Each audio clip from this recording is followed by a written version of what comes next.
I want to start this deep dive with a story that, well, it sounds like it's from a British sitcom, but it actually ended a man's career.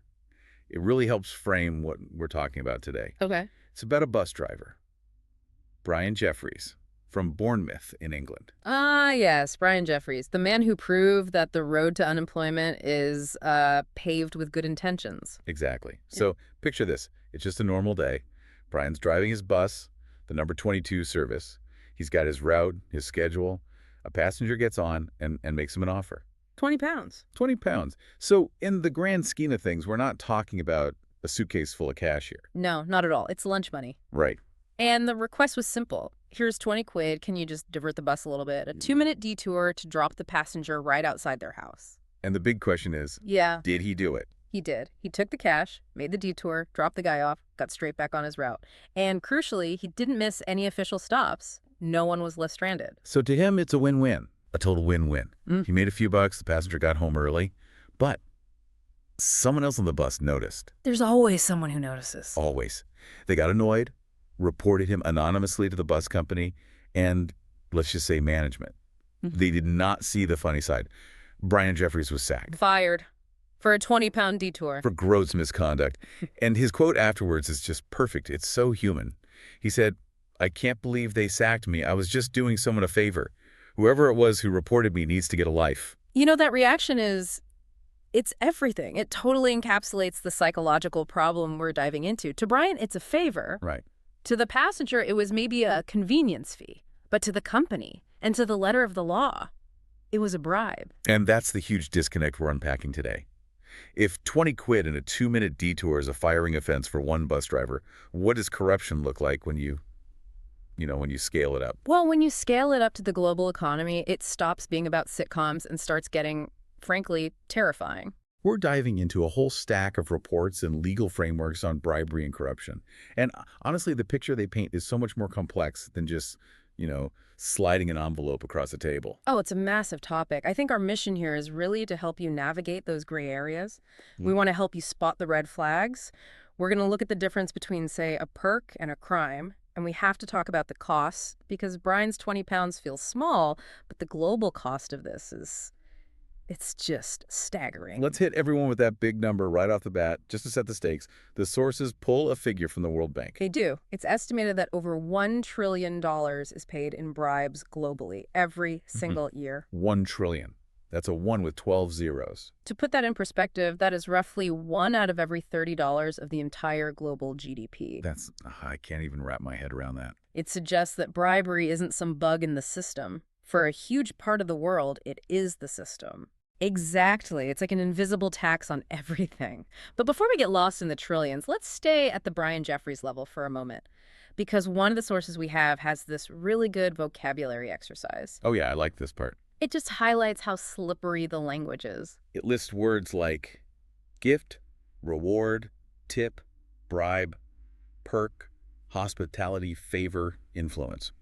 And the point is, depending on where you're sitting, the exact same action could be called any of those things. It's all about perception versus reality. Brian thought he was doing a favor. The law saw improper performance. So let's play a little game with this. I'm going to give you a few scenarios from our source material. Let's try and break down if it's okay, a bit of a red flag, or just, a straight-up crime. I'm ready. Let's do it. Okay, scenario A. You go get a haircut. You're happy with it. So after you pay the bill, you give the hairdresser a little extra cash. Okay, starting with an easy one. That's a tip. Why? I mean, you're giving them cash for a service, more than the listed price. It's about timing and intent. It's given after the service is done. You're not trying to buy an advantage. You're not asking them to do a bad job on the next person so you look better. It's transparent and it's socially acceptable. Okay, safe ground. Let's dial up the heat a bit. Scenario B. You work for a company and you go visit a foreign firm to discuss a big new contract. They insist on paying for your 5-star hotel, all your meals, maybe some tickets to a show. Now we're in the danger zone. This is what we call corporate hospitality. But hold on, isn't that just business? I mean, if you go to certain parts of the world, hospitality is a huge part of the culture. If you turn it down, it's actually rude. So why is this a red flag? It's a red flag because it's right on the edge. It's not automatically a crime. You're right about that. But the question is intent. If that hospitality is lavish, we're talking sweets, expensive gifts, it starts to create a sense of obligation. The psychological debt. That's it. Even if you think you're impartial, you might, subconsciously favor them for the contract because you had such a great time. The law looks at whether it's proportionate. A sandwich at lunch, fine. A week in the Maldives. That's a bribe. Okay, that makes sense. It's about scale. Mm-hmm. Let's try scenario C. You want to build an extension on your house, but you're stuck in planning permission hell. So you give some money to a local counselor to ensure you get permission. That's a bribe, 100%. There's no gray area there. Even if the extension was perfectly legal, what if you're just paying them to do their job faster? Even then, you are paying for improper performance. You are trying to subvert the official process for your own gain. You're jumping the queue with your wallet. That's a crime. All right, last one. Scenario D. Yeah. Your sales manager has had an incredible year. I mean, they've increased business by 200%. The company's thrilled, so you give them a brand new BMW. Lucky sales manager. That's a reward. Or a very, very generous bonus. And that's okay? It's a whole car. It's generally okay, yes, because it's an employer rewarding an employee for doing their job well. It's all internal. Now, if a client gave your sales manager a BMW to get a discount, Then it's a bribe. absolutely a bribe, a kickback. I see. So the key isn't the item itself, the cash, the car. It's the relationship and the intent. Precisely. And the sources make a critical point here that you really need to get. A bribe isn't just that brown envelope of cash. The legal definition is anything of value. Anything of value. That's incredibly broad. It has to be. Corrupt people are very creative. The source material lists some wild examples. It could be a holiday to Fiji for a government minister and his wife. It could be a job for a relative. Oh, right. Nepotism. Hire my nephew and I'll sign the contract. Exactly. But it gets even sneakier. It can even be a charitable donation. Wait, what? A donation to charity can be a bribe? That sounds completely counterintuitive. It's the perfect disguise. Imagine a company wants a permit from an official. That official just happens to sit on the board of a particular charity. The company then makes a huge donation to that specific charity. And the official gets the credit or maybe even finds a way to funnel that money out later. Precisely. Or the charity builds a new library in the official's hometown, which makes him look great politically. If that donation was made to influence the decision, it's a bribe. It doesn't matter that the money went to a good cause. That is just, it's devious. It really shows how sophisticated this all is. Which brings us back to that trillion-dollar figure. When that much money is moving around, it's not just a few bad apples.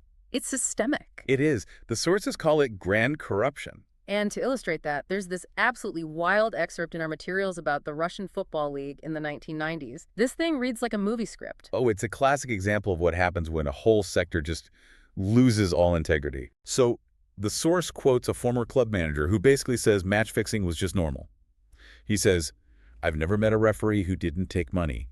It's useless to play if you have no money." Just think about what that means. Corruption becomes a barrier to entry. If you don't pay, you can't even compete. It's not about skill anymore. It's just about who has deeper pockets. And the system they described, it's incredible. There were 3 ways to win. 1, bribe the other team to lose. Okay, standard. 2, bribe the referee. Also pretty standard.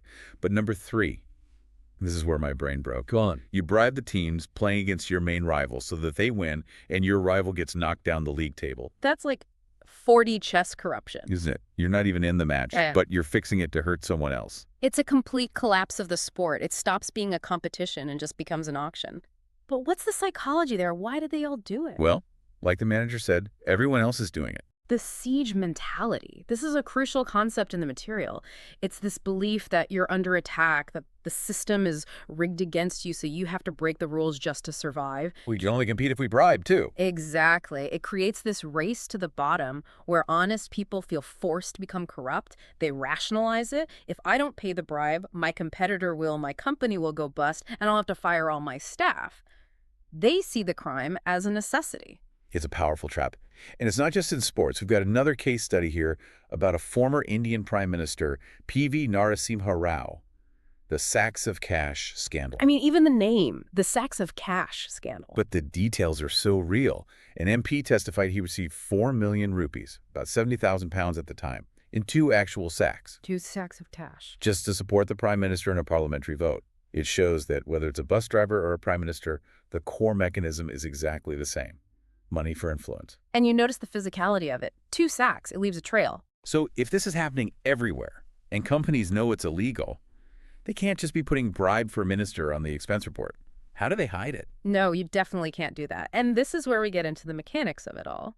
The most common method the sources talk about is using intermediaries, agents, consultants, third parties. Outsourcing the dirty work. That's it. A company wants to win a contract somewhere. They hire a local agent to help them. They pay that agent a huge commission, say 20% of the contract value. That's way too high. A normal commission is what, maybe 5%? Right. It's a huge red flag. But the company thinks, well, we just paid a commission. What the agent does with that money is his business. We have plausible deniability. We didn't bribe anyone. We just hired a guy. And they think that protects them. But I have to be really clear here. It does not. The sources are emphatic on this. A company can be prosecuted for a bribe paid by their agent, even if they didn't explicitly know. Willful blindness is not a defense in court. That is a massive risk. So practically, for someone listening who might be looking at company accounts, how do you spot this? Well, there's a perfect scenario in the text called the clearing agent. It's a classic example. Imagine your company is exporting goods to China. You hire a local agent to handle customs. Okay, standard stuff. You need someone on the ground. Right. But the agent keeps sending you invoices with these regular miscellaneous amounts. Round numbers. $500 here, $200 there. You ask what they're for, and the agent says, oh, that's just parking fees, toll payments, subsistence for the guys at the port. Sounds plausible enough. I mean, parking can be expensive. And that is the trap. The source asks what the right thing to do is. And the answer is not to just trust them. You have to demand receipts. You have to consider an audit. Because 9 times out of 10, those miscellaneous fees are what we call facilitation payments. Facilitation payments. They're small bribes, paid to low-level officials just to speed up routine things. Getting a visa stamped, getting your goods released from customs. It's the grease that makes the corrupt machine run, and hiding it as parking fees is the oldest trick there is. And I suppose another hiding spot is conflict of interest. We sort of touched on that with nepotism. Yes. A conflict of interest is where the rot often starts. The sources give great examples, like an employee signing off timesheets for a contractor who happens to be his brother. Yeah, that brother's probably getting paid for full days, whether he shows up or not. Or an employee who has a big shareholding in a supplier company. These situations are breeding grounds for corruption because you're no longer acting in the company's best interest. You're acting in your own. Okay, let's talk consequences. Yeah. Because I think a lot of people, especially in big corporations, might think, well, if we get caught, we just pay a fine. It's a cost of doing business. That is such a dangerous misconception. The sources use a brilliant visual for this. The iceberg model. I love a good iceberg analogy. Lay it out. Okay, so above the water, you've got the obvious cost. That's the legal fine. In the example from the text, let's say the fine is $18 million. A lot of money, but for a global giant, Yeah. maybe not fatal. Right, but that's just the tip. Below the water is where the real disaster is. The sources list forensic accounting and compliance costs at $76 million. Wait, more than 4 times the fine. Why so much?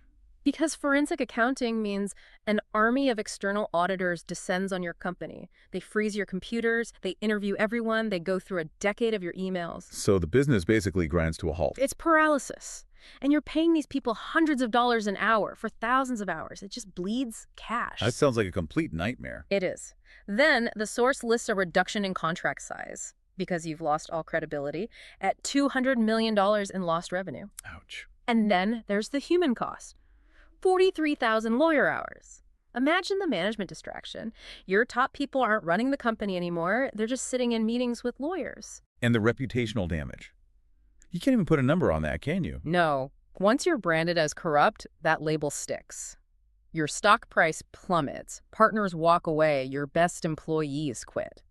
And we have a huge real-world example in the notes here, GlaxoSmithKline.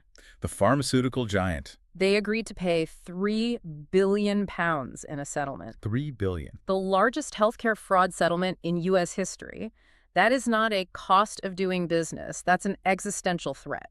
You mentioned U.S. history, which brings us to the law, because the legal net really seems to be tightening. Absolutely. There are 2 heavy hitters in our text that everyone needs to know.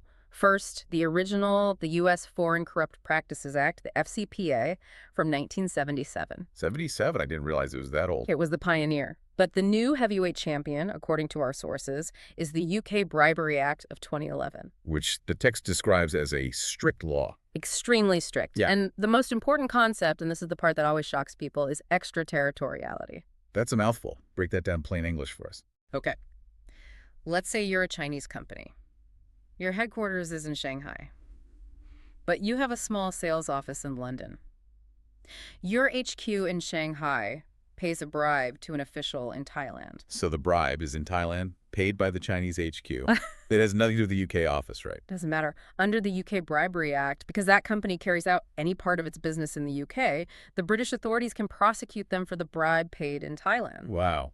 That's a massive reach. It basically means if you touch the UK, you have to police your entire global operation. Exactly. You can't hide behind borders anymore. The long arm of the law is genuinely global. And it's not just the company that's on the hook. Yeah. Right? What about personal liability? Yes. And this is what really scares executives. Individuals, directors, senior officers, they all face personal liability. We're talking about prison time. That really brings it home. It's not the company's money anymore. It's your personal freedom. And that's why the whole "I didn't know" defense doesn't work.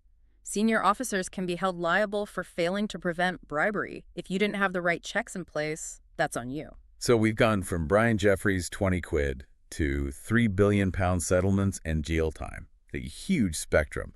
But the takeaway, I think, for anyone listening is that vigilance is everything. Absolutely. You have to look at those invoices. You have to question that hospitality. You have to ask yourself, what is this payment actually for? So what's the actionable advice from the sources?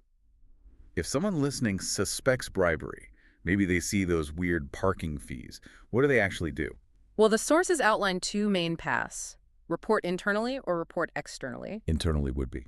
Your compliance department, a whistleblower hotline, your manager. Most big companies have anonymous channels now. If you're offered a bribe or asked to pay one, you have to report it. And externally. In the UK, it's the Serious Fraud Office, the SFO. They have a confidential hotline. In other countries, you can go to your local embassy. The main thing is you cannot stay silent. Silence can be seen as complicity. And like you said, failure to report can make you liable. Yeah. Looking the other way is no longer a safe option. Not at all. I want to end on a thought from the common excuses section in the text. We talked about the siege mentality. We've always done it this way. Or minimizing it. It was just a helicopter trip. Just a helicopter trip. I love that one. As if that's normal. Right. But it makes me wonder, and I want to leave our listener with this question. At what point does a friendly business gesture stop being friendly and start being a crime? That is the ultimate question, isn't it? Is the difference really about the money, the BMW versus the extra tip for a haircut? Or is it entirely in the intent? When you give that gift or that favor, what are you secretly hoping for in return? If you're hoping for an unfair advantage, if the deal needs to be secret to work, you probably already know the answer. That's a powerful place to leave it. Check your invoices, check your motives, and maybe think twice before offering a bus driver 20 quid for a detour. Indeed. Stay safe out there. Thanks for listening to this deep dive. We'll catch you on the next one.